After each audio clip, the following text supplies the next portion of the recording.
Assalamualaikum warahmatullahi wabarakatuh.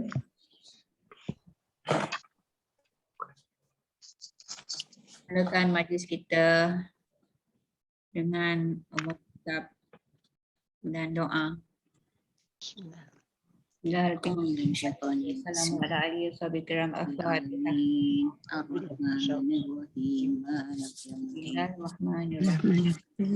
Alhamdulillahirabbil alamin.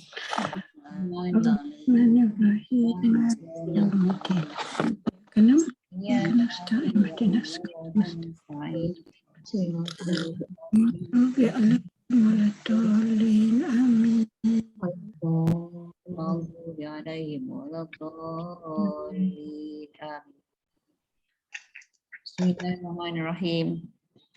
Alhamdulillahirabbil alamin hamdan yuafi ni'amahu wa yukafi mazidah. Ya Rabbana lakal hamdu kama yanbaghi li jalali wajhika wa azimi sultanik. Allahumma salli ala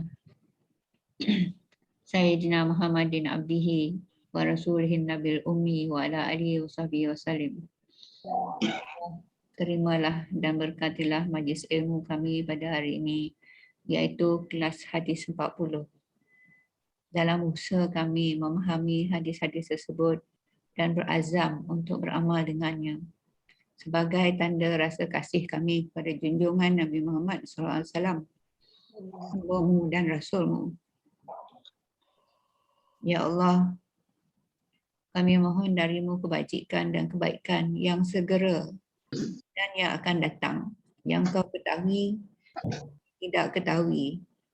Kami mohon darimu syurga Firdaus tanpa hisab dan tanpa azab, ya Allah.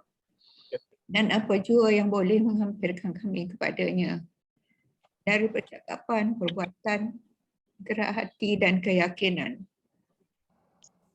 Ya Allah, kami berlindung denganmu dari neraka dan apa jua yang boleh menghampirkan kami kepadanya dari percakapan, perbuatan, gerak hati dan keyakinan. Ya Allah, kami mohon dari kebajikan dan kebaikan apa yang dipohon oleh hamba-Mu dan Rasul-Mu Muhammad SAW. Ya Allah, apa yang Engkau tentukan ke atas kami sesuatu perkara, maka jadikanlah kesudahannya petunjuk. Ya Hayyu Ya Qayyum, Ya Zal Jalali wal Ikram, La ilaha illa anta birahmatika nastaghiitsu wa min azabika nastajiru. La takilni ila nafsina tarfata ainin faslih sya'nina kullahu bima aslahta bis salihin. Subhana rabbika rabbil izzati amma yasifun wa salamun alal mursalin walhamdulillahi rabbil alamin. Amin.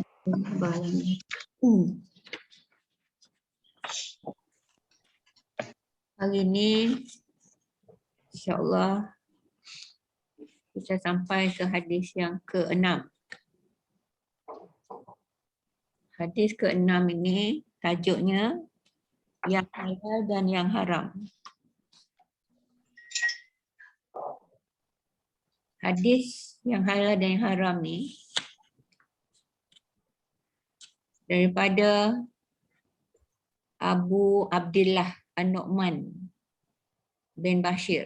Nama dia Nu'man bin Bashir pula ya. Anak dia ada nama Abdullah. Jadi dia Abu Abdillah ya. Abu Abdillah macam tu. Sebab ada an kat pangkal tu, daripada tu jadi Abdillah. Abu Abdillah An-Nu'man bin Bashir. Macam tu. Radhiyallahu an berkata bahawa beliau mendengar Rasulullah SAW bersabda, Innal halala bayyinun. Inna sesungguhnya, halala tu halal, bayyinun tu maknanya jelas. Sesungguhnya halal itu jelas. Wa innal harama bayyinun. Dan sesungguhnya haram juga adalah jelas, kan? Wa bainahuma, Dan di antara keduanya, antara halal dengan haram, mustabihat, terdapat perkara-perkara yang sama-sama ataupun meragukan. Lain dia meragukan tu was-was lah kan. Ya ke tidak ni, halal ke haram ni. Yang halal jelas, yang haram pun jelas. Tapi antara halal dengan haram tu ada perkara-perkara yang sama-sama atau meragukan ataupun menyebabkan kita rasa was-was. La ya'lamuhunna katsirun minan nas. Kebanyakan orang tak faham, tak tahu mengenai hukum sama ada halal atau haram tu, yang mustabihat tadi, yang sama-sama tadi. Famani taqash syubhat, sesiapa yang jaga dirinya dari benda-benda yang sama-sama ni, faqa astabra bidinihi wa irdihi. Berarti dia telah membersihkan agama dan kehormatannya. Agamanya dan kehormatannya. Maknanya kalau dia jaga diri dari terlibat dengan perkara-perkara syubhat ni, berarti dia telah membersihkan diri dan kehormatannya. Wa man waqa'a fi syubhat, sesiapa yang melakukan perkara-perkara yang syubhat ini, waqa'a fi haram, dia akan jatuh ke dalam perkara haram. Karra'i yar'a haula hima. Seperti penggembala kambing lah contohnya, yar'a. Dia ni mengembala haulal hima. Berada di sekeliling sempadan ataupun batas, ya. Sempadan tanah tuan ni dengan milik orang lain. Dengan orang lain. Biasa gembala ni orang suruhan tuan ni lah kan. Waqa'a yushiku an yarta'a fihi. Lambat laun dia akan termasuk ke dalam tanah orang tu. Melepasi sempadan tu kan. Ala. Ala, cakap Arab ala. Ala ni maknanya ingatlah. Ala, kita alahai. Ingatlah hai. Ala. Macam kita ambil ya kata Arab. Ingatlah. Wa inna likulli malikin, bahawa setiap raja, malik tu raja ni, malikin haman. Ada sempadannya. Sempadan jajan takluk tu kan. Ala, ingatlah, wa inna himallah maharimuhu. Sempadan Allah adalah apa-apa yang diharamkannya. Kalau yang raja tu sempadan jajahan takluk dia lah kan.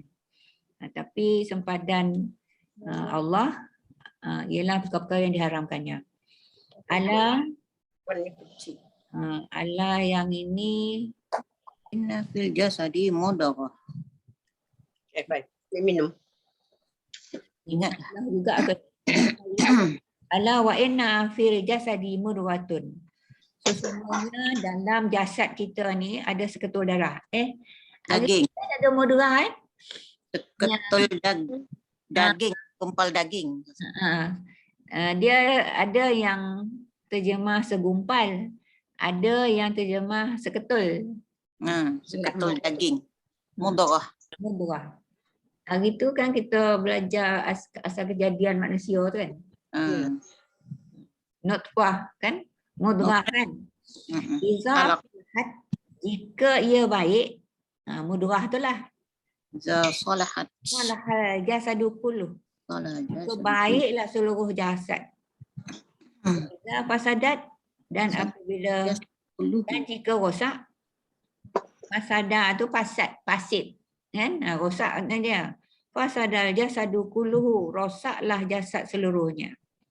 Ala, ala yang ini taklah lagi apa mengerti tadi? Ingatlah Ala yang ini ketahuilah ala wahyal qalb. bahawasanya Ketahuilah bahawasanya segumpal darah itu adalah Hati. hati. hati. Al-qalbu. Kalau qaf ya. Yang titik 2 tu maknanya hati. Tapi kalau kaf yang bertangkai tu tu artinya kalau kalbu anjing. Makna kalau kita nyebut yang makna hati sebut betul kalbu. Kalbu anjing. Kalbu anjingnya. Kan anjing pula. Terjemahan tak betul lah kan?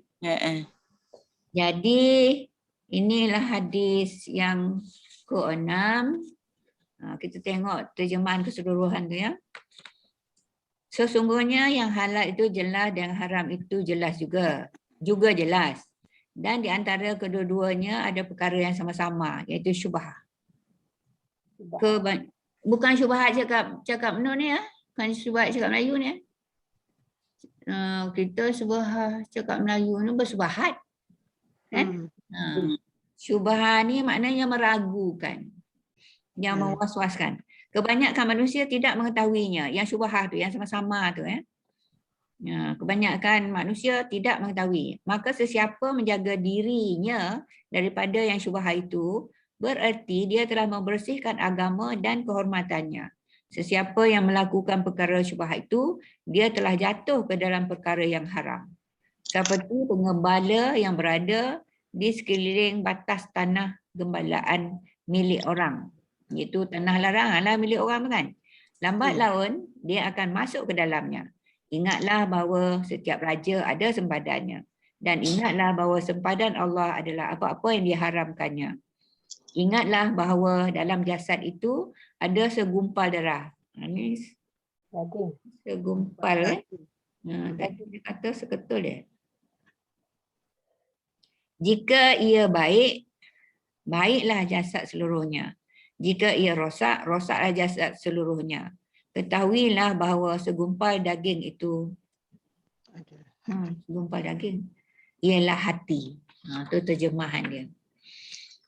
Okey, muka surat seterusnya, huraian dan intisari. Hadis ini merupakan salah satu pokok syariat Islam. Maknanya yang penting lah, yang penting-penting lah pokok. Kalau dahan tu dari pokok kan, kalau ranting dari dahan kan. Jadi ini pokok betul. Islam bersumber kepada 4 hadis. Kalau dirujuk beribu-ribu hadis tu, ada 4 yang menjadi sumber utama. Hadis yang ini, yang halal dan yang haram ni, satu daripada yang 4 tu. Saya carilah kan, apa hadis-hadis lain. Sebab kat sini dia tak sebut.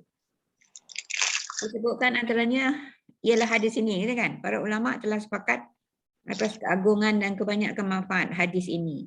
Jadi saya carilah kan mana lagi 3 kan. Jadi dalam pencarian saya tu, dapatlah 4 tu ya. Yang pertama, hadis yang pertama gitu. Innamal a'mal binniyat tu. Jadi kita dah dapat 2 lah kan. Yang hadis yang ini, nombor 2 kan.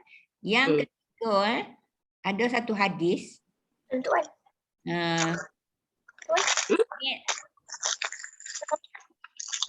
Min husni Islamil mar'i. Ni hadis dah saya baca ya. Min husni Islamil mar'i ala ya'ni. Itu hadis yang saya baca tu. Arti dia antara keindahan Islam seseorang adalah meninggalkan perkara yang tidak berkaitan dengannya. Ada hadis macam tu. Tapi saya tak pasti ada atau tidak. Hadis yang ini dalam kitab Lo Nabi Semak. Ini dah 3 kan? Min husni Islamil mar'i, tarku ma la ya'nihi. Antara keindahan Islam seseorang adalah meninggalkan perkara yang tidak berkaitan dengannya. Yang tak berkaitan dengannya dia memang tak kisahlah. Itulah yang paling sibuk dia menyeliur, dia mau kan. Tak sesudah membincang kau apa kau, padahal benda tu tak berkaitan dengan sebagai orang Islam kan. Jadi itu hadisnya. Yang keempat, hadis lagi, kan tadi 4 kan? Sumber utama tu kan. Hadisnya bunyi macam ni. La yu'minu ahadukum hatta yuhibbu li akhihi ma yuhibbu li nafsihi. Maknanya tidak sempurna iman seseorang daripada kamu sehingga dia mengasihi saudaranya sama seperti mana dia mengasihi dirinya sendiri. Jadi kan kalau dia mengasihi diri sendiri, macam itulah dia mengasihi saudara dia. Saudara ni saudara sesama Islam lah. Misalnya Aziza. Apa? Macam mana rasa kita ni halang grupnya? Sama tak rasa? Mengasihi itu sesama sendiri itu. Kalau kita apa?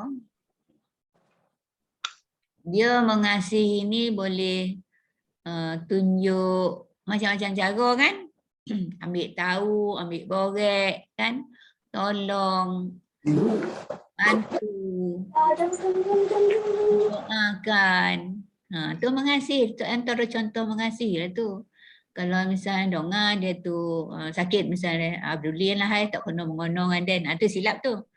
Sebab yang tak mengono ni yang merosakkan Islam kan, yang boleh menjatuhkan Islam, yang dilarang oleh Islam, tu baru tak kena mengono kan. Tapi kalau yang lain-lain tu untuk menandakan kasih itu dari diri kita kepada saudara mara kita. Saudara mara ni bukan hanya keluarga semata-mata, tapi rakan taulan, sahabat andai, kenalan, jiran, macam tu semualah. Kalau kita tak suka orang buat kita benda-benda begitu begini, maka kita janganlah buat kat dia, kan? Tu pun maknanya mengasihilah tu. Kalau ada benda yang tak betul dia buat, kita cakap jelah elok-elok kan. Beritahu dia sebenarnya macam ni tak patut kita buat, contoh lah kan. Okey. Jadi itulah sebenarnya 4 hadis yang jadi apa tadi? Jadi pokok katanya. Nombor 3 tak dapat lah kakku. Ya. Nombor 3 dia apa? Anak cucu mengacau. Ya, kalau ikut susunan sempurna, nombor 3 hadis yang kita baca ni. Oh, yang kedua?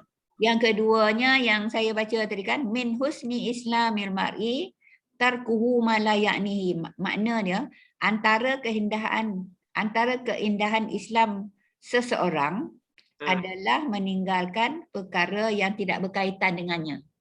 Oh, okey. Yang tak berkait dengan dia, dia tak ada nak kisah anda. Banyak kerja lain lagi kan.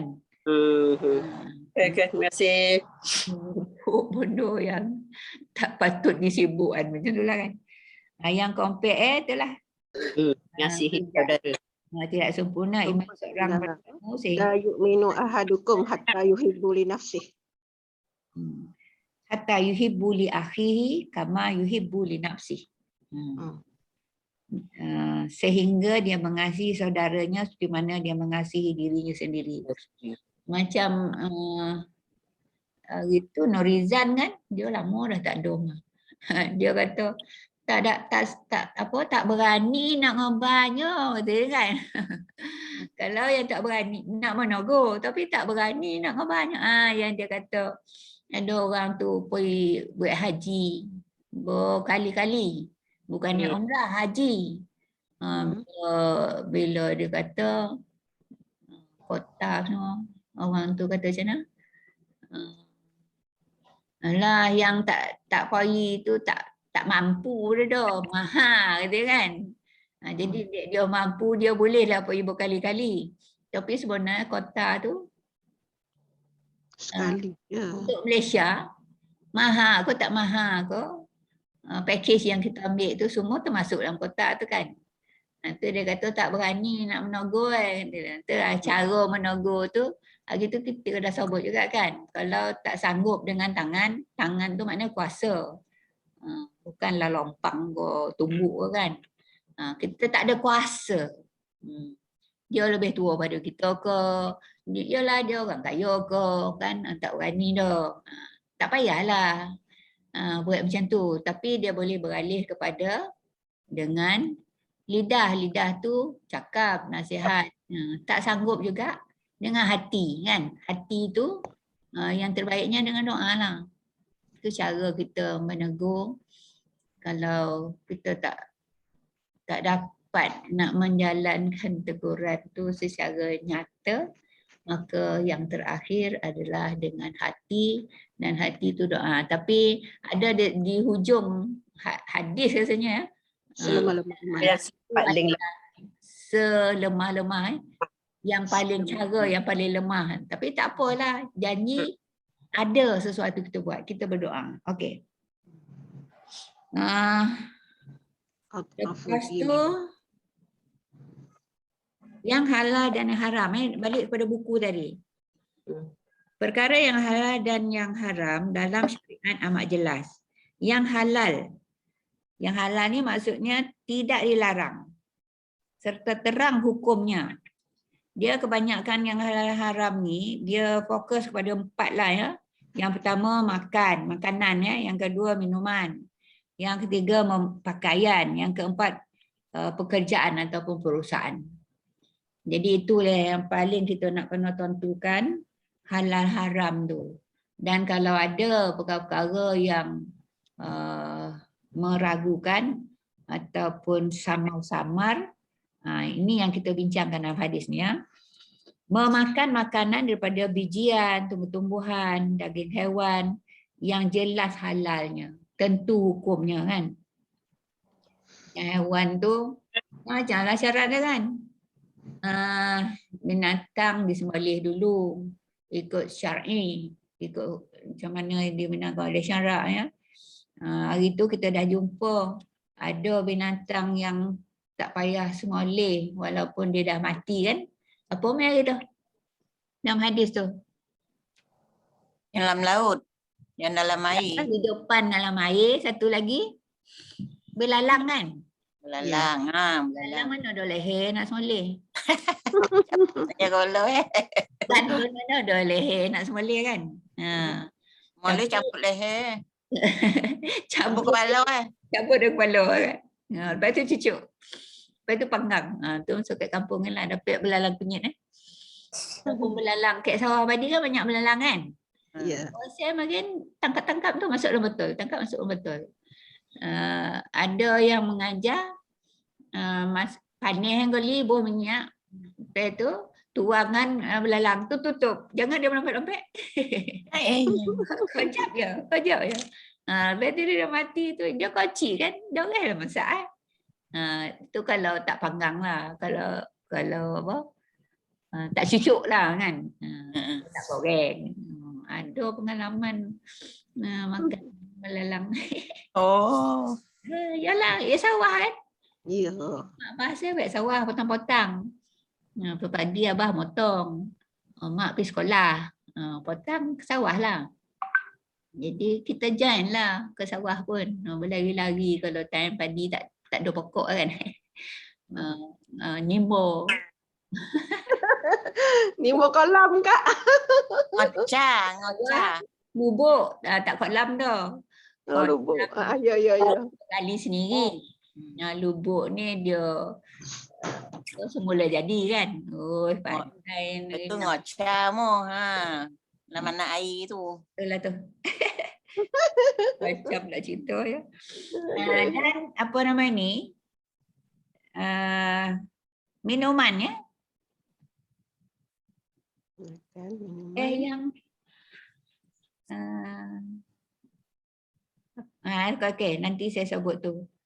Ada yang haram. Okey, ni yang halal kan? Minuman ni air, susu dan segala minuman yang tidak dilarang. Maknanya nyatalah halal kan?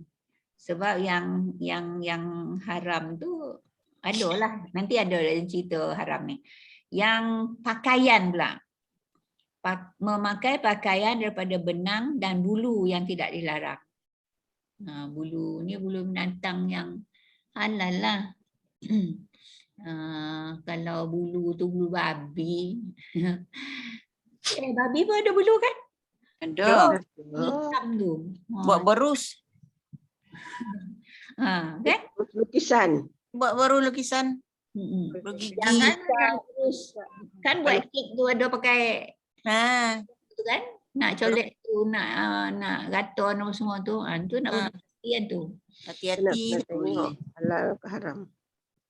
Lepas tu satu lagi pekerjaan atau perusahaan ya. Bekerja mencari kehidupan. Mencari sumber Kehidupan. dengan jalan yang tidak dilarang. Banyak lagi yang halal buat yang dilarang tu kan. Sepatutnya macam itulah. Lepas tu yang haram. Yang haram ni dilarang serta terang hukumnya. Makanan, bangkai. Tadi dah sebut kan, bangkai yang halal. Bangkai tu dia dah mati lah. Janganlah pula bangkai. Lon busuk ni, lon bangkai lah tu dah. Bukan macam tu maksudnya. Maksudnya dia dah mati. Dah mati tak semoleh. Tak dia semoleh. Termasuklah dalam senarai bangkai. Tapi bangkai yang belum busuk. Dah busuk, belum bergulek ni. Tunggu pula bergulek. Kalau tak bangkai. Bukan makna bangkai tu mesti busuk dan bergulek. Kalau dia dah mati tu bangkai lah tu. Sebab itulah kalau yang mati tu bukan orang beriman kan, bangkai dah. Kan? Okey. Disebut situ darah kan? Darah yang mengalir. Tu haram lah. Darah mengalir. Macam moleh ayam tadah darah tu. Itulah dia. Darah. Ada wak yang kerja matang-matang raja kat kampung tu kan. Sikit raja kat kampung. Apa nama ni? Wak tu yang makan masak burung terbang duduk tu kan. Kalau tu dia tengahnya moleh ayam. Kita ni lalu lalang dari rumah ke sekolah, dari sekolah ke rumah. Yang selalu jumpa tu masa balik dari sekolah. Dia nyoleh ayam tengok. Bila dia sebelih ayam tu kan, bukan seorang dah, kawan sekampung. Dia jalan kaki. Dia semoleh ayam tu kan, dia tadah dalam bokeh. Ya Allah. Lepas tu kita tanya, awak buat apa tu darah tu? Dia kata nanti masukkan dalam gulai dia. La ilah. Itu darah yang mengalir. Haram. Yalah kalau kata. Maknanya bukan Islam lah tu kan. Tapi ada darah yang halal dimakan. Apa Meh? Hati. Ayam. Hati lembu. Hati dan limpa. Tu halal dimakan. Tapi sebenarnya kita tak digalakkan makan benda tu kan. Sebab dia menapis. Itu semua penapi-penapi tu kan. Tapi orang kafir itu yang dia suruh orang Islam makan. Kan? Padahal Baik. Tak baik makan tu. Tak bagus dimakan walaupun tak bagus. Kan? Melomap menotak. Apa namanya? Jadi Jadi darah ada yang halal, yang baku, yang berkotul. Bukan darah tu mengalir asalnya, lepas tu biar tu baku dah boleh letak. Yang memang asal dia baku. Apa nama hati dan liver. Okay. Daging, tulang, lemak dan sepertinya daripada binatang yang haram. Anjing dan babi dan yang tak boleh dimakan lah. Yang tak boleh dimakan ni macam-macam. Banyak. Yang bertaring, ada mangsa. Kan? Yang bisa. Yang bisa. Yang tak disembelih tu termasuklah tu. Walaupun binatang tu asalnya haram. Tapi bila tak disembelih, tak halal lah juga kan. Jadi haram lah. Lepas tu meminum minuman yang memabukkan. Ada orang kata macam yang saya belajar dulu, apa sahaja yang memabukkan, walaupun sedikit dia tetap haram. Itu yang saya belajar dulu lah. Tapi ada pula orang kata, sikit tak mabuk. Oh dah. Tak boleh. Sebenarnya setitik pun tak boleh. Sebab ada kawan kita, saya pernah dia sendiri cakap, di rumah dia memang ada, kata dia botol arak tu. Sebab senang dapat. Minta maaf lah. Sebab kan askar dulu-dulu kan. Yang dulu-dulu kan. Lagi-lagi yang berpangkat-pangkat kan. Benda tu memang senang dapat kan. Jadi kat rumah dia ada. Dalam peti sajuk lah kata dia. Jadi bila anak batuk ke semua ke, dia bagi minum arak tu. Saya hilang kata-kata. Tak pek saya memban tu. Jadi ubat pula ya.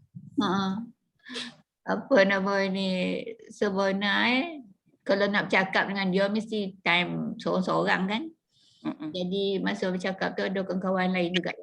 Sebenarnya kawan-kawan tu pun tua, kawan kita. Tapi tak boleh korban apa dia. Yalah. Sebab tu maruah kan. Yang buka aib orang.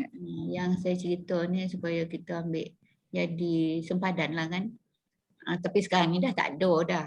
Yang macam tu, askar-askar kita pun dah tak ada dah supply benda-benda haram macam tu kan. Apa nama ni, maknanya benda yang haram ni, khususnya yang memabukkan lah kan, arak. Memang haram walaupun sedikit. Sebab ayat Quran, hukum dalam ayat Quran kan, jangan kamu hampiri, memula ayat Quran tu, jangan kamu mengajarkan solat jika kamu dalam keadaan mabuk. Itu nombor 1 kan. Nombor 2, ayat tu kata, arak tu ada kebaikan dan ada keburukan. Kan? Tapi keburukan lebih banyak dari kebaikan. Itu ayat nombor 2. Yang nombor 3,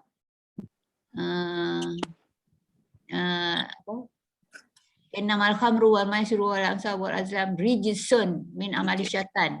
Tu confirm dia haram terus.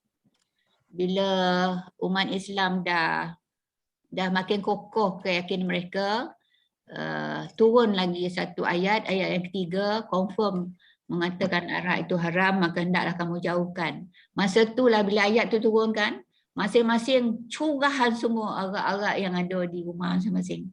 Dah tak ada dah arak orang masing-masing. Tapi sebelum tu manfaatnya ada. Tapi keburukan pun ada. Boleh ni. Kita minum, kira ambil manfaat lah. Macam tu lah kira kan. Kalau kita minum tu time tu boleh datang keburukan. Itu tak ambil lah. Soalan macam tu lah kan. Yang memula tu pasal orang tu minum arak. Lepas tu dia semayang berjemaah. Lepas tu mabuk sama masa semayang tu. Tu yang jangan kamu jangan kamu semayang dalam keadaan kamu mabuk kan. Ano dah kan? Tak ingatlah ayat ni. Tapi maksud dia macam tu lah kan. Okay. Kak Ku, maaf tuan tanya. Macam mana tentang air tapai? Air tapai. Ni siapa tanya ni? Rodiah. Rod. Suara tu macam jagona tapi muka tak nampak. Tak ada. Air Kan tapai kan. ialah asal Asal tak adalah memabuk kan. Tapai tak mabuk dah. Tapi itulah kalau boleh memudaratkan ini mutasyabihat. Dia mutasyabihat lah ni. Mutasyabihat ni mana kita rasa was-was, ragu. Tapi yang macam tu kalau memang boleh memabukkan, terus ambil je lah. Macam tu. Dia makan over limit kat ni.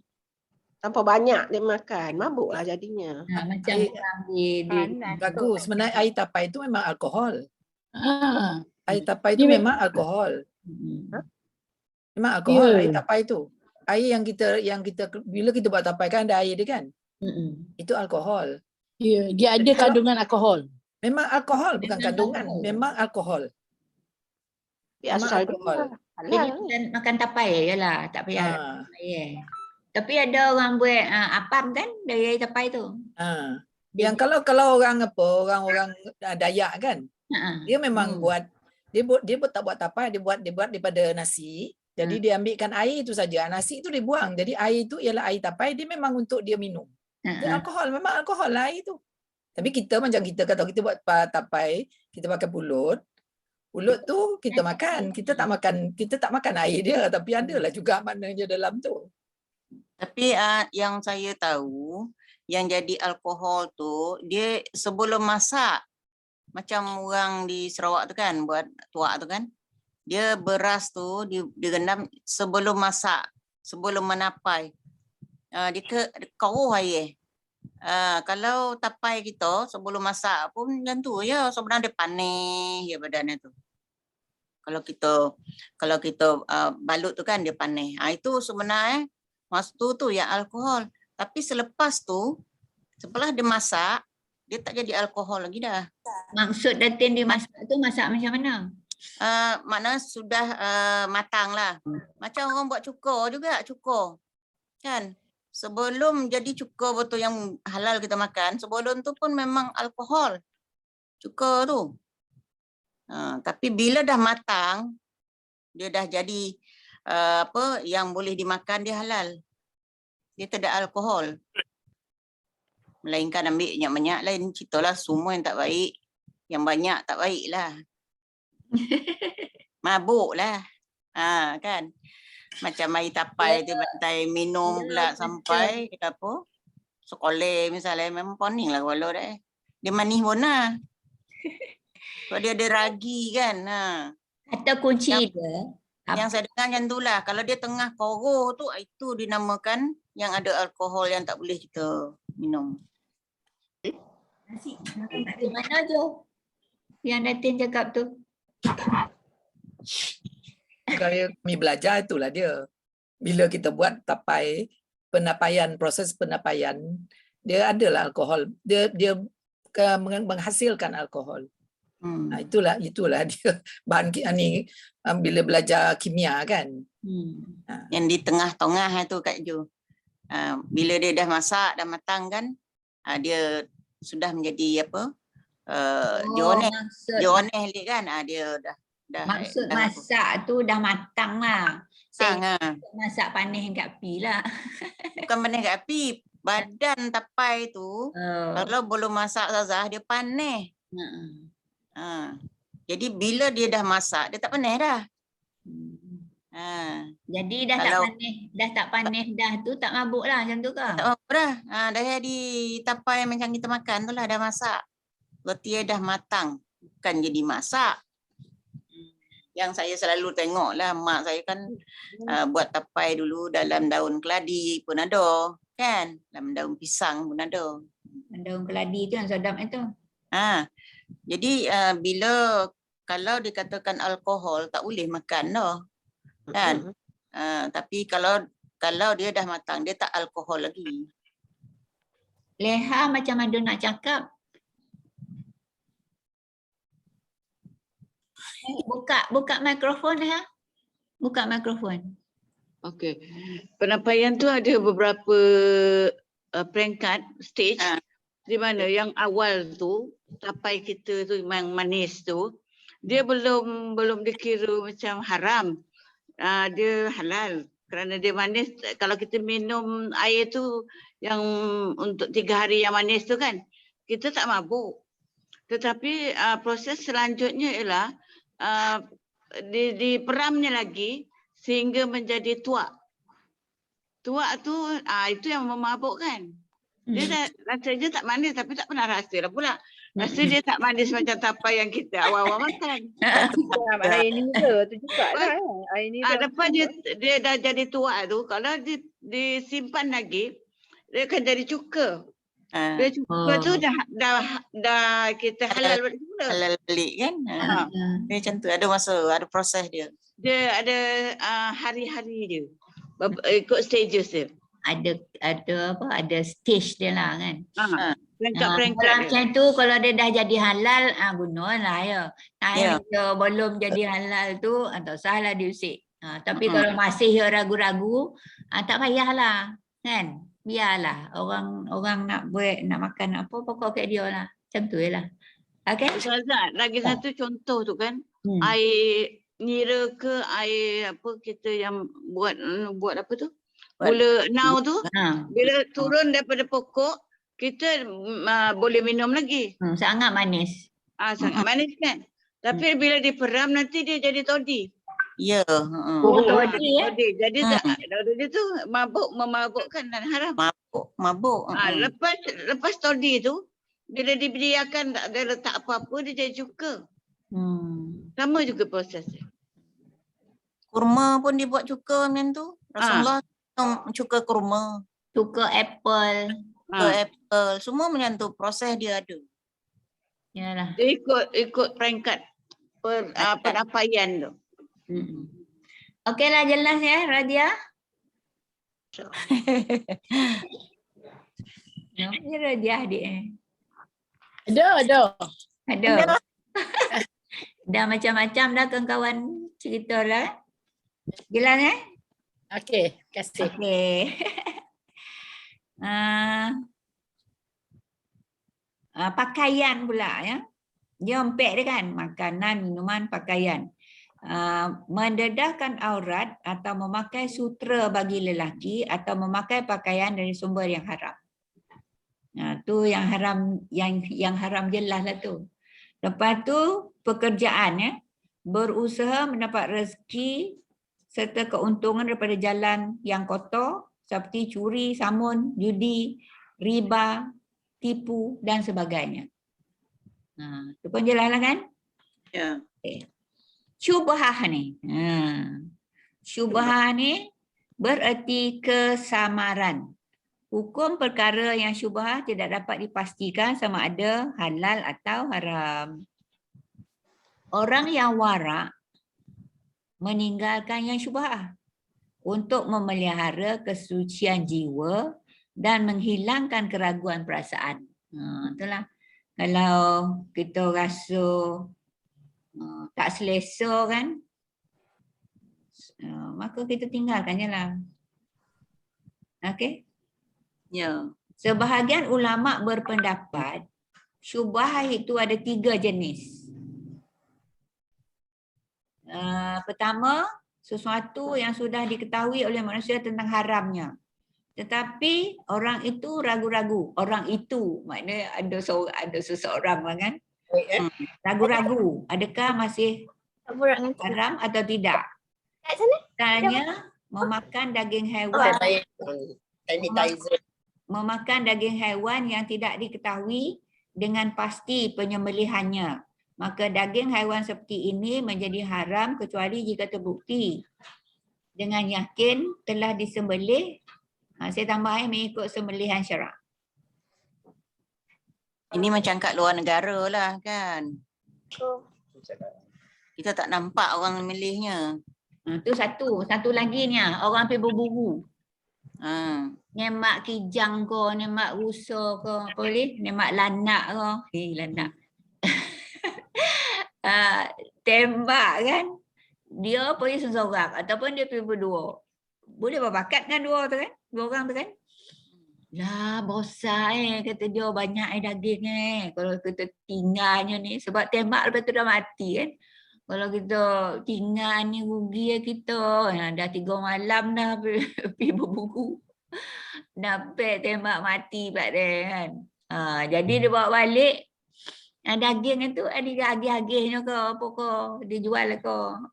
Jadi orang berburu ni saya curiga lah juga.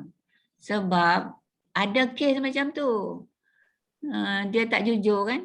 Ulat daging tu kalau jual kan mahal. Tapi ada pendapat Ustazah, kalau bab pemburuan dalam hukum fiqh kan, kalau mengikut mazhab Imam Syafi'i, dia kata kalau orang tu memang biasa memburu je, memang kok dia waktu dia menembak tu dia dah baca bismillah.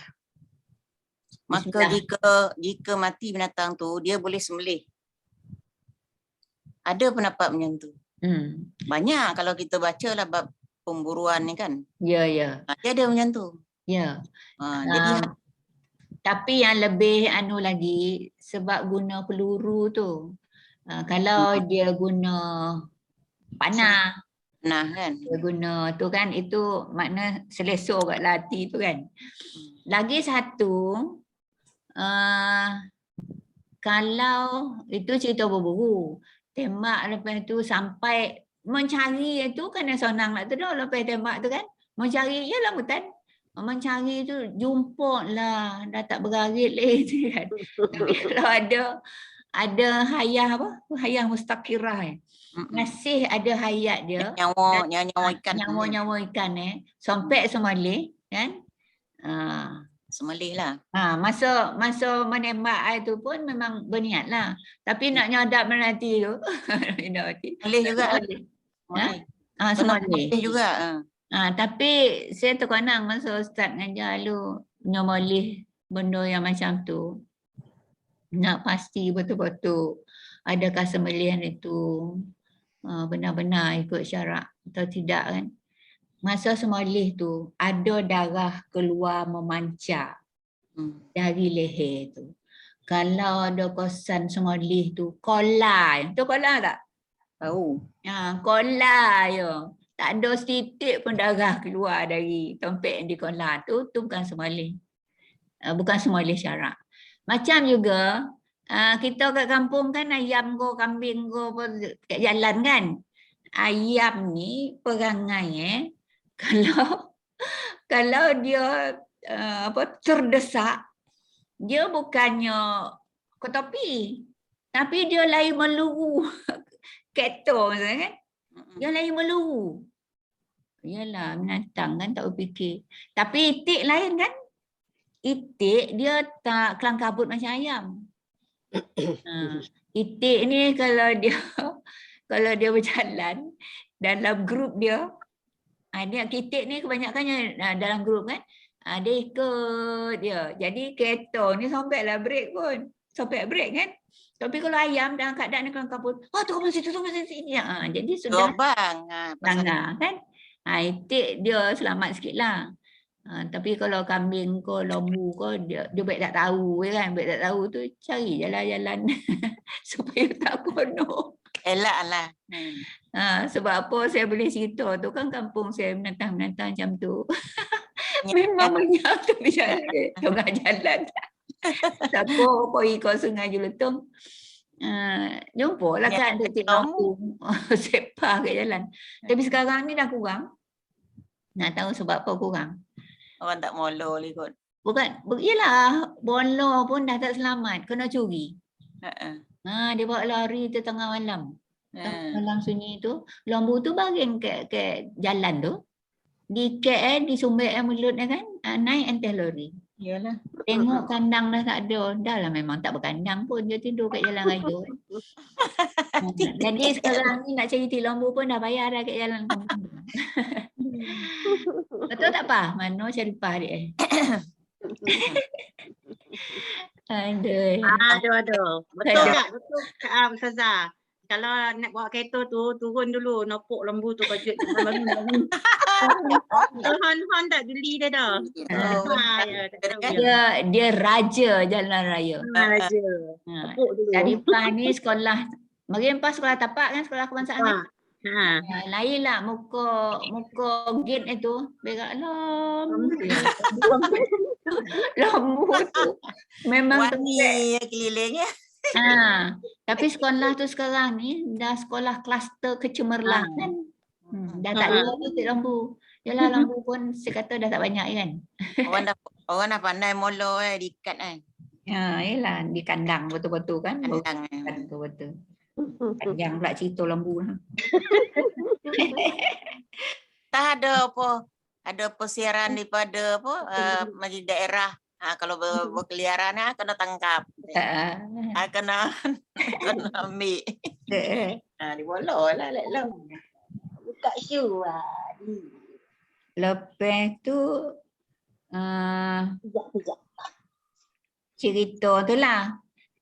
Ada satu pengajaran tu lah yang saya nak maklumkan tu. Binatang kalau dia dah nak mati warna kan.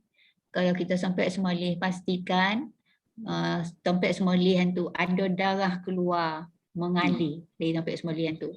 Tapi kalau semoleh tu ada orang buat kejam kanda berdua balik ke kampung kan. Semoleh tak tadi ni, semoleh je tengok leher tu. Tengok leher tu berkolai. Tak ada kosan darah keluar kan. Tu tak usah banyak cakap lah. Tak usah join je lah macam tu. Tapi kalau dalam hutan lagi di kelokainya tu dia kelokai. Dalam hutan dah dibuang. Selesai kan, balik buat dagingnya kan. Tu yelah, kena siasat lah. Tapi kalau orang tu memang kerja dia memang itu, berburu. Dia tahulah yang halal haram tu kan. Ni yang sekali-sekala ni. Ataupun orang tu jenis yang kalau nak percaya, tu pun lebih baik tak usah join lah. Okay. Yang kedua, sesuatu yang halal tetapi masih diragukan kepastian halalnya. Seperti seorang lelaki mempunyai isteri, namun dia ragu-ragu. Apa cerita ni?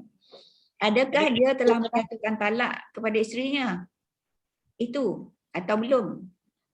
Atau adakah isterinya seorang perempuan hamba atau sudah dimerdekakan? Ini kan saya baca ni. Ni apa cerita ni? Dia terjemah bahasa Arab tu. Itulah. Saya cari jumpa. Dia macam ni cerita dia kan. Dia ni memang dah kahwin sah. Dah berakad nikah ya. Timbul keraguan tu. Saya tengok jap notanya.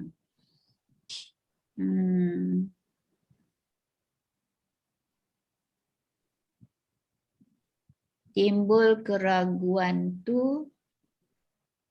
Katalah dia ceraikan isteri dia melalui WhatsApp. Itulah. Tapi dia jadi ragu-ragu. Jatuh ke tidak talak yang aku talakkan isteri, ceraikan isteri ni kan. Jadi keraguan macam tu lah. Dia memang suami isteri yang sah. Tapi kelahi tak balik kau kan. Ada kan berlaku? Ada. Seorang penjawat awam minta cerai kepada suaminya. Suami dia sangat committed bawa van jenazah COVID. Kan? Tak balik sampai 2-3 hari. Siang malam subuh saja macam tu lah. Kan time yang teruk betul hari tu kan. Kan selama di Kelang ada kan. Penuh dengan mayat-mayat kan. Yalah.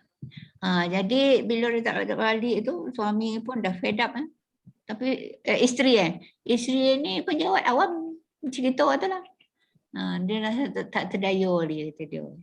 Dah tak ingat betul dia kat rumah. So si suami ni yalah kalau dia balik dalam keadaan dia buat kerja tu kan. Dia sayang ke isteri lah tu, sayang ke anak-anak. Bahaya kan? Bahaya. Tapi yang ni entahlah. Macam tu lah. Tapi dia dah apa? dia dah apa tu pergi melaku ke mahkamah tu apa? Dia minta cerai. Buat aduan. Buat aduan tu lah. Macam-macam kan? Jadi kes tadi ni yang hantar WhatsApp je. Bercakap pun tak nak lah. Bukan WhatsApp je. Lepas tu dia sendiri ragu. Jatuh ke tak talak aku ni kan? Macam mana nak buat orang macam ni? Hal-hal seperti ini pada dasarnya adalah harus sehingga diketahui dengan pasti haramnya. Jadi kalau dia ragu-ragu tu bertanyalah ke yang apa? Yang tahu kan? Pergilah ke mahkamah syariah kan? Ceritalah apa sebenar yang berlaku tu. Lepas tu mahkamah bolehlah beritahu jatuh ke tidak. Tapi sekarang ni akad nikah pun dah online kan? Online je. Tapi online tu dia bersemuka di maya lah kan? Ni WhatsApp ni. Buat orang lain yang guna handphone dia tu. Kan? Macam-macam lah. Dia bolehlah pergi merujuk kepada mahkamah ya. Dasarnya ialah hadis riwayat Abdullah bin Zaid yang ragu-ragu tentang hadas. Padahal sebelumnya dia yakin telah bersuci. Itu yang kedua. Asalnya dia nanti ada cerita khas berkaitan dengan ni, yang hukum asal dan hukum mana tu. Hukum mana nak pakai. Nanti sampai masanya saya sebutkan ya. Yang ketiga, seseorang ragu-ragu tentang sesuatu yang tidak tahu. Adakah hal itu halal atau haram? Dan kedua kemungkinan ini sama-sama boleh terjadi. Malah tidak ada petunjuk yang menguatkan salah satu. Memang poning kata dia.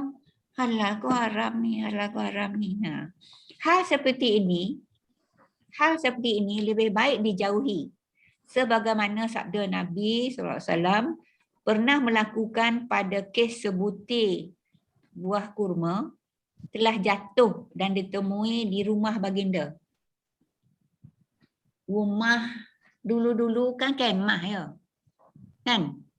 Macam mana tercampak sebutir tamar ni masuk dalam rumah Nabi. Lalu baginda bersabda yang bermaksud, kalau saya tidak takut kurma ini daripada barang zakat. Dia dah ragu-ragu kan? Ragu. Kurma ni apalah ada kat rumah tak ni? Kurma zakat ke? Kan ada ragu-ragu situ. Tentu saya telah memakannya. Oleh sebab dia ragu-ragu, dia tinggalkan. Dia tak makan kurma tu. Kalau dia kata apa? Kalau saya takut kurma ini daripada barang zakat, kalau saya tidak takut kurma ini daripada barang zakat, tentu saya telah memakannya. Tapi dia tak makanlah. So dia ragu-ragu, kot-kot kurma itu kurma zakat. Okey? Adapun orang yang mengambil sikap berhati-hati yang berlebihan, terlampau benar pula. Seperti tidak mahu menggunakan air bekas yang ternyata masih suci. Seperti tidak mahu menggunakan air dalam bekas ni kan yang ternyata masih suci kerana khawatir telah terkena najis. Dia khawatir saja atau tidak mahu solat di sesuatu tempat itu yang ada bekas air kencing yang sudah kering. Bekas ni maknanya kesan kot. Bukan bekas. Kan? Kesan. Yang sudah kering atau mencuci pakaian yang masih bersih kerana khawatir terkena najis yang tidak diketahuinya dan sebagainya. Jadi over lah. Misalnya air ni terdadah dia kata dia.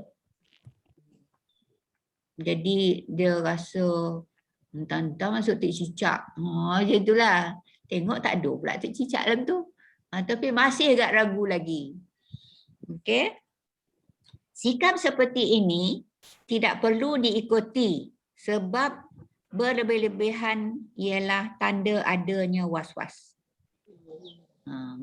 Macam itulah orang berwuduk, dah basuh muka, dah basuh tangan. basuh muka tadi. Iyalah batu ni cukuplah 3 kali. Lek semula. Itu yang ada kan yang takbiratul ihram pun tak jadi semayang. Was-was. Dia jadi was-was. Was-was lah. Dia ini kan sikap seperti ini tidak perlu diikuti. Sebab berlebih-lebihan ialah tanda adanya was-was. Sedangkan was-was itu ialah bisikan syaitan. Bisikan Kan syaitan. surah An-Nas tu? Ya. Yang syaril waswasil khannas. Penyakit tu Ustazah. Penyakit kan, na'udzubillah. Tak jauhkan. Yang tu. Jadi saya ingat Kak J dulu. Mana Kak J? Ada. Kak J. Dia kata masa tu kita ke usrah ke tempat Datin Farah. Sepatutnya kita tak payahlah kaji sampai mendalam-dalam sangat benda-benda tu. Sehingga kita langsung tak ada benda pula nak dimakan. Tak tahulah Kak J ingat tidak. Saya kata betul lah cakap Kak J ni. Bila satu benda tu orang apa? Macam tu lah, katalah, tak tahu contoh yang Kak J bagi saya tak ingat. Yang ni lah daging import kan. Daging import yang katalah import dari India ke, dari Australia ke.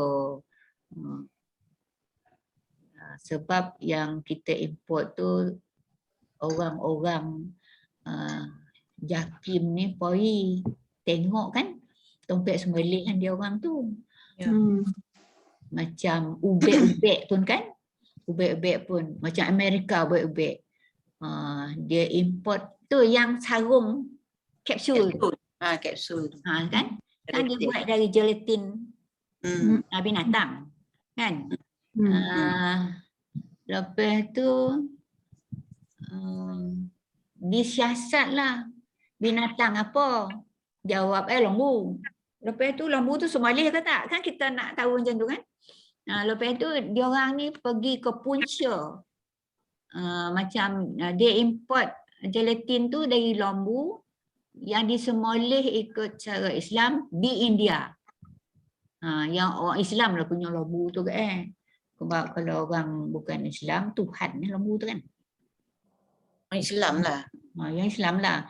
Jadi ada surat dari pusat sembelihan tu hantar ke tempat buat ubek di Amerika tu. Kita kalau tengok ubek dari Amerika, entahlah ni. Kan? Jadi kalau orang ragu juga, masih tak percaya kak, tak salah ambil dah. Tapi kalau nak kaji-kaji lagi sendiri pula, dan tak percaya dah, dan nak pergi tengok orang semoleh kat India tu. Pokok situ lah.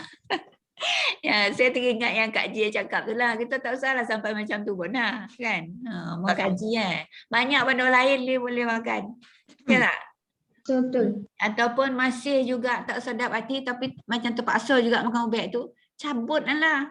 Kapsul tu kan boleh cabut kan? Boleh. Tengok apa isi dalam Jadi buanglah kapsul kulit tu. Makan ubat tu.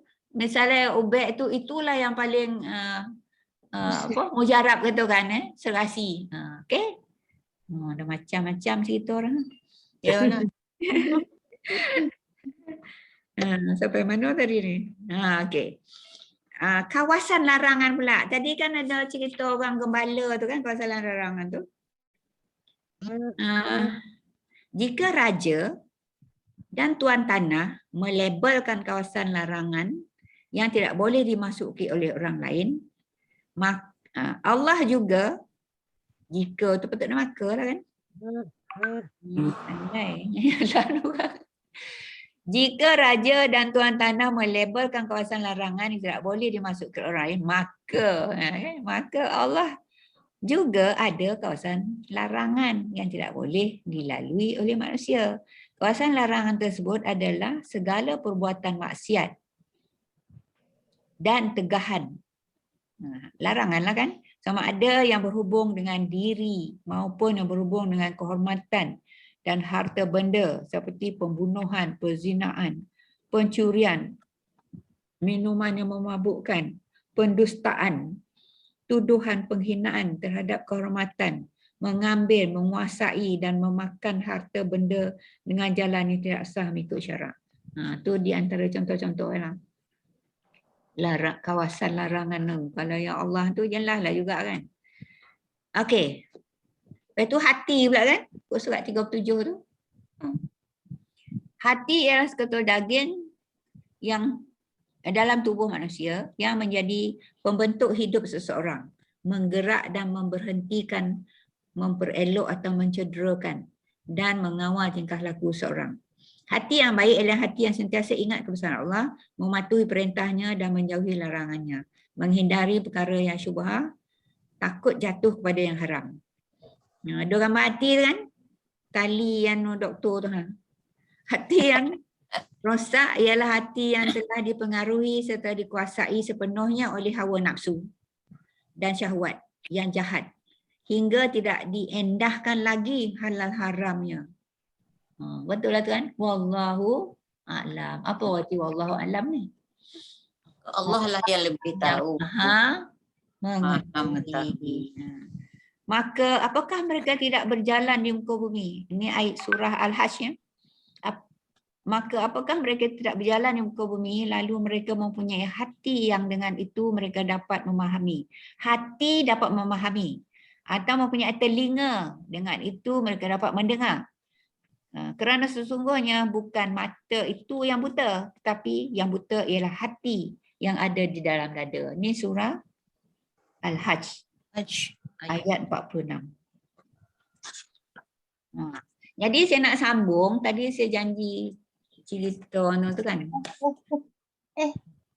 Ada masa sikit lagi, harap boleh.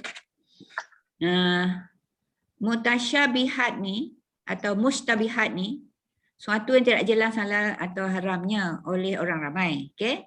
Ulama mengetahui hukumnya berdasarkan satu nas. Maknanya kalau kita rasa ragu-ragu, tak jelas semua tu, kita rujuk kepada ulama lah. Kalau saya tanya Datuk Mufti lah kan. Nombor satu nas. Nas ni rujuk kepada Quran dan hadis. Ini ulama lah kan. Yang kedua kias. Kias ni maknanya dipadankan, disamakan. Misalnya arak itu haram, kan? Lepas tu dadah tak ada cerita dalam Quran dah. Saya nak bagi cerita dia. Ingat tak Datuk Mufti Talib? Di mana tu? Talib. Yang dulu dia mufti wilayah. Tu yang anak jadi. Kadir Talib Ustazah. Kadir bin Talib. Kadir Talib ni lah. Dia berceramah kat Port Dickson lah tu. Dia ceramah kepada belia-belia peringkat kebangsaan lah kot di Port Dickson. Itulah dia cerita pasal dadah ni lah. Jangan dia dekati apa semua kan. Lepas tu ada seorang peserta dia kata, Datuk kata dia, ada ke dalil dalam Quran ke hadis ke dadah ni haram? Bukankah yang ada dalil tu arak je? Naik pula dia. Datuk ni kan dia dapat ilham. Dia cerita. Dia dapat ilham, dia kata, dia terkonang ke surah Al-Humazah. Surah Al-Humazah. Kan wailul likulli humazatil lumazah tu kan? Kan ada allazi jama'a amalan wa dadah. Tu ada dadah tu.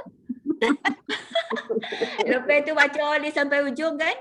Fi amadi mumadadah. 2 kali sebut dalam Quran. Lepas tu budak yang nanya tu tahu duduk tunduk ya. Ada dalam Quran dia dah sebut pasal dadah. Fi amadi mumadadah. Tu cerita lah ya. Datuk tu dapat dapat ilham. Syukur kan? Kan senang nak mengobarnya tu lah. Yalah. Tapi kalau ikut hukum Islam kita ni, kita kiaskan arak kepada dadah. Apa macam mana lah boleh kias tak? Sebab dua-dua tu boleh memabukkan, menghilangkan fikiran, merosakkan fikiran yang waras. Jadi hukum dadah tu sama macam hukum arak. Macam Yang ketiga, rokok tu macam mana? Rokok tu kan dia kata haram kan. Apa Tapi dia? ramai tak rokok. oh, rokok. Rokok. Rokok tu macam-macam. Ada kata makruh, ada kata haram kan. Sebab rokok ni dia tak direct tawih mabuk pensan tu. Dia sebenarnya makruh Pakar tu. dia tukar. Ya. dia ambil tu mudaratnya. Mudaratnya. Dia Yalah, pakai mudaratnya jadi haram lah. Ha. Yang saya nak cerita sikit ni harap dapat ya. Ustazah, lagi apa nak masukkan satu poin. Ialah dadah tu kalau disalahgunakan aja dia jadi haram. Tapi dadah tu sangat perlu untuk kita. Misal kita sakit, even Panadol kita makan dadah. Jadi pada masa itu kita tak dikatakan mengambil benda haram. Yalah. Betul tu Aleha. Saya ni tadi cerita. Dia jadi ubat. Secara umum je lah kan. Dan cerita Datuk Kadir Talib tu. Okey. Nas, kias. Yang ketiganya istishab. Istishab. Kalau Rumi ISTISHAB. Istishab. Istishab ni merupakan keupayaan ataupun usaha untuk mendekatkan satu peristiwa dengan satu peristiwa lain nak menentukan hukum supaya peristiwa itu boleh dapat diambil dari hukum yang pada awalnya tadi ada ya. Istishab ni ada 4 macam mengikut kaedah ilmu usul fiqh ya. Yang pertama berdasarkan hukum asal sesuatu. Semua benda-benda ni semua harus. Mubah tu harus kan Datin? Ya. Harus. Jadi contoh seperti makanan dan minuman, selama tidak ada dalil yang melarangnya, maka haruslah. Macam tu. Kalau ada dalil dia mabuk haram, haramlah. Asal makanan tu harus. Bila harus, boleh dia makan. Sehingga ada dalil. Kecuali ada dalil sama ada menghalalkan atau mengharamkan. Yang kedua berdasarkan pada prinsip bahawa pada dasarnya manusia bebas dari taklif. Taklif ni maknanya dia bertanggungjawabkan mematuhi hukum-hukum Allah kan. Mukallaf. Yang pertama tadi berdasarkan hukum asal. Yang kedua ni berdasarkan prinsip manusia bebas dari taklif. Jadi taklif ni yang diberi tanggungjawab lah ataupun beban menanggung tanggungjawab halal haram tu. Sampai adanya dalil yang mengubah status tersebut. Atas dasar inilah manusia tu bebas dari kesalahan sampai dibuktikan. Seseorang itu tidak dikatakan bersalah sehingga dibuktikan dia bersalah. Tu istishab lah tu. Yang ketiga, berdasarkan atas tetapnya hukum yang sudah ada. Sampai ada dalil yang mencabutnya. Mencabut ini maknanya dalil tu dah tak boleh pakai kan. Contohnya, seseorang yang sudah jelas melaksanakan akad nikahnya. Ini yang saya cari tak jumpa tadi ni. Jelas melaksanakan akad nikahnya, maka status pernikahan tersebut berlaku sampai terbukti adanya perceraian. Macam tadi tu dia ceraikan isteri melalui WhatsApp je kan. Kalau dia ragu-ragu tu dia pergilah rujuk kepada pihak bertanggungjawab. Adakah perceraian dia yang dihantar WhatsApp tu jatuh talak tidak. Yang keempat, istishab tu empatnya berdasarkan atas anggapan tetapnya sifat yang ada dan diketahui sebelumnya sampai ada bukti yang mengubahnya. Misalnya sifat air yang diketahui suci sebelumnya akan tetap suci sampai ada bukti yang menunjukkan air itu telah menjadi najis. Okey. Datin Zakiah Hadi mana dah keluar ke dah? Ada. Min bergambar dulu. Itulah. Betul. Buka muka. Tunjuk muka. Saya lari dulu. Maria. Saya terlewat. Tunjuk muka. Saya lari. Ada kelas, saya dah lewat 20 minit. Oh, tak apalah, kejap. 1, 2, 3, ngang. Okey, 1, 2, 3. Satu lagi, 1, 2, 3. Terima kasih. Okey. Sama. Okey, Tak sempat nak selawat ya. Tak apa. Itulah saya pun minta diri ni Ustazah. Okey. Nanti tengok gambar, ada lah gambar kan. Okey, itu saja yang kita dapat bincangkan pada kali ini. Salah silap mohon maaf.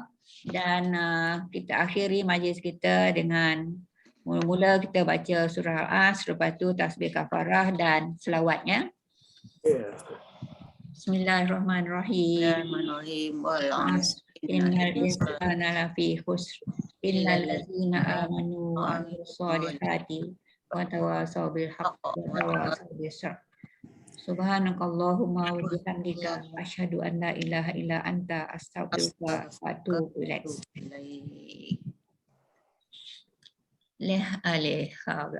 Apa nama ni? Bedah. Silakan. Ya. Yang lain-lain tolong tutup mikrofon ya. Biar dia suara dia ya dengar. Bismillah. Sallallahu ala Muhammad. Sallallahu alaihi wasallam. Sallallahu ala Muhammad.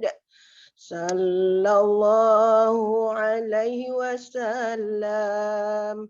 Ya Nabi salam alaika, ya Rasul salam alaika, ya Habib salam alaika, salawatullah alaika, sallallahu ala Muhammad. Sallallahu alaihi wasallam. Sallallahu ala Muhammad. Sallallahu alaihi wasallam. Allahumma salli wa sallim wa barik alaihi.